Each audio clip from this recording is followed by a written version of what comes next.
Good afternoon, everyone. Well, don't you all hope that it was spring today, or the start of spring today, or the last few days for sure, because it is another beautiful day outside, the sun shining, the snow is melting. Early springs are always nice during our winters here in North Dakota, and I have to admit, I do get a little bit more of a spring fever when these days happen. Now,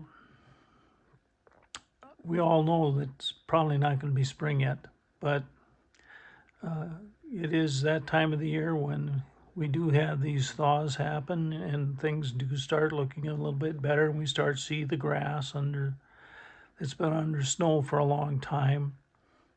So that's all good. And we know it's tournament time here in Fargo with the state wrestling tournament this week. And we know the basketball tournaments and all kinds of other tournaments are starting up at this time of year. I started talking about some different things that we're going to be doing on the Becomers movement, and as far as the teaching in that, and I want to talk a little bit about it and get you thinking about some of these things because they are really, really important.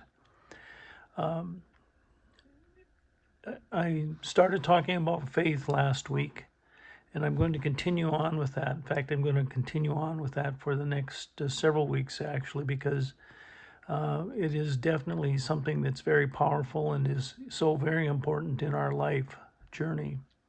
Hebrews 11:1. Faith is the assurance of things hoped for, the conviction of things not seen. And boy, is that powerful. And I have seen it time and again how it has impacted my life. And I remember when I first heard that, I actually heard that when I was a sophomore in high school, actually.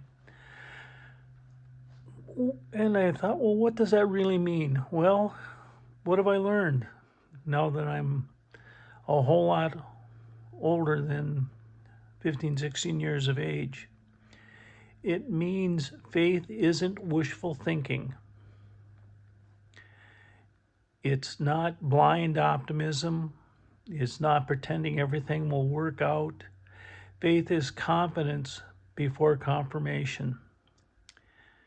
And we certainly see that in so many different ways. It is believing before the evidence even arrives.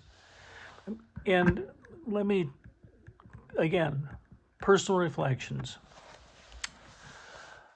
I was a high school athlete who got into wrestling as a seventh grader and eighth grader. And my freshman year, I started wrestling.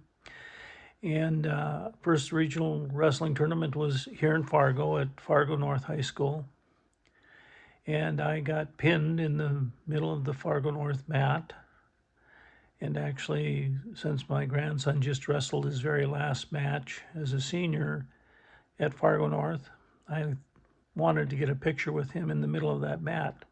We didn't go out in the middle of the mat because they were putting them away, but reflecting on that journey, how I got to be a kid that got, at age 15 probably, getting pinned in the middle of that mat, or actually another mat, but getting pinned there, to ending up being a teacher coach who had the opportunity to teach and coach many other people.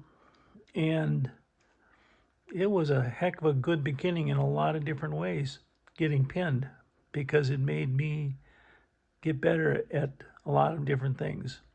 And when I started the Becomers movement actually started because of my teaching career. I wanted to teach students about lifetime lessons, how to help them find their purpose or passion, and actually ask for help and be thankful to other people for the help that they receive in getting to their purpose in life and being more successful.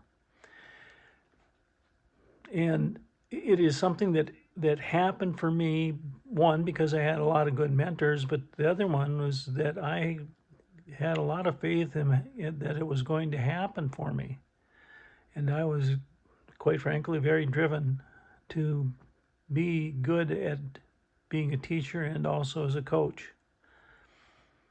Now, when I started the movement back in 1984, again, it was the same thing, except I was hoping to help other people, not just my students.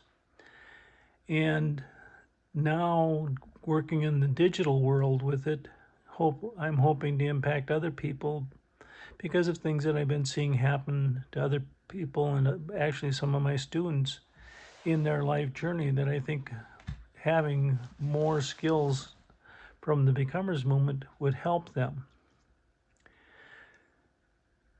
The one thing that I will tell you after getting pinned is that there were a whole lot of things that I had to do before I was going to be very successful on a wrestling mat or on a football field or in the classroom. Faith showed up before the applause did, and that is going to be true for each and every one of you. Purpose rarely comes with guarantees. Passion rarely comes with security, and faith fills that gap. Now, purpose and passion, talked a lot about that, and faith is a big part of that because you have to believe that you're going to make it. And know that you're doing those things that are helping you on that journey. Now, in the Bible verse, it talks about actually 4 different things. One, it talks about assurance, a deep inner stability and belief that it's going to happen, and it will happen. That it's hoped for, that it's aligned longing, it's something that's really in your gut that you want to make happen. You have to have a conviction settled in and certainty on what it's going to, that it's going to happen. And the other part of it, and this is sometimes a difficult part of it, it's not seen. It's a future, it's invisible, and it's unfolding. You look at the kids that are going to be wrestling in the state tournament this week. There are some kids that had been looking forward to having that opportunity to step onto the very top of a podium at the end of that tournament. I've seen it time and time again in my life.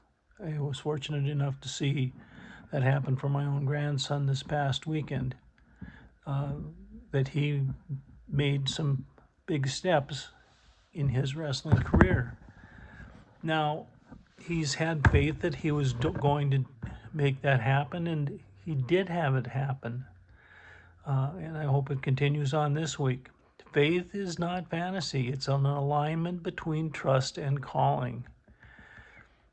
Now, what about you and where you're going on your journey towards your purpose and having the passion to make it happen? What are you waiting to see before you move? What dream requires faith before proof? What would you do if you trusted fully? That's a big one. What would you do if you trusted fully? Faith is not about seeing the whole staircase, it's about taking the next step.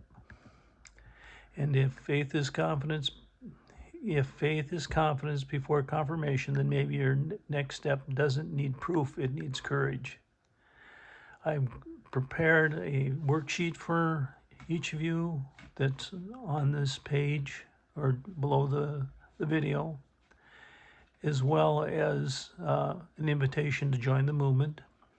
Plus, if you are using the Becomers Journal and you are journaling, there's actually a reflection worksheet there that will help you with, your journal, where you write about those things that come to mind when you listen to this video?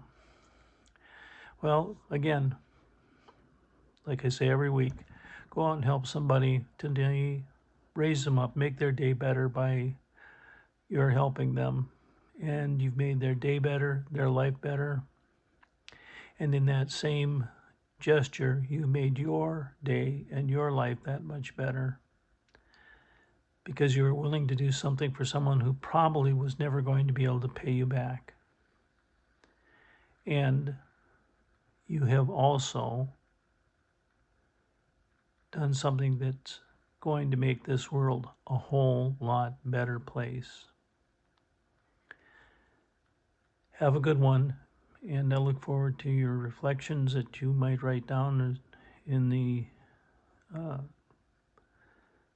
about this particular video, and also any discussions that you would like to have with me about that.